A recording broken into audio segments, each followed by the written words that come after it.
শোন, এখানে 6টি খাবারের ভিতর 6 রকম আইটেম আছে, দেখ কার কপালে কি বাদে। আচ্ছা ঠিক আছে, তাহলে আমি ওই 1 নাম্বার বাটিটাই নিব, দেখি 1 নাম্বার বাটিটা আমার কি বাদে। আরে বাপরে, এটা তো গরুর মাংস মনে হচ্ছে। হ্যাঁ ঠিকই, এটা তো গরুর মাংস। আরে বাবা, আমার গরুর মাংস বাদেছে, আমার ফেভারিট খাবার। এখন আমি এই গরুর মাংসটা ঝাল বোনা দিয়ে মাখিয়ে খাবো।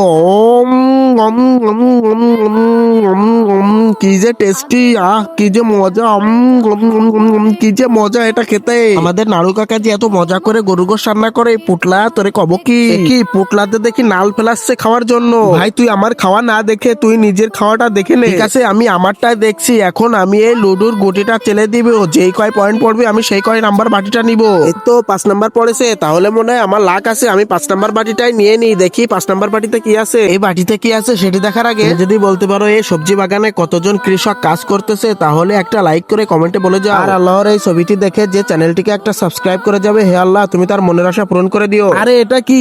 এটা তো দেখছি করলা সিদ্ধে। আরে বাবা, আমার কপালটা তো খারাপ, আমি এরকমটা আশা করিনি। আমি আবার ফেলবো, আর একটা বাটি নেবো। তো এবার দেখি 2 পড়েছে, 2 নাম্বার বাটিটা নেবো আমি। দেখি 2 নাম্বার বাটিতে কি আছে। আরে বাহ, এটা তো দেখছি মুরগির মাংস। আরে ভাই, মুরগির মাংস পড়েছে। ভাই ওই মুরগির মাংসটা কাঁচা সিদ্ধ করা, কোনো খাবার না। আরে তাই তো রে, এটা কি? আমার কপালটা আজকে এরকম কেন? শালা মুটকার বাচ্চা, তোকে আমি দেখে নেবো কালকে।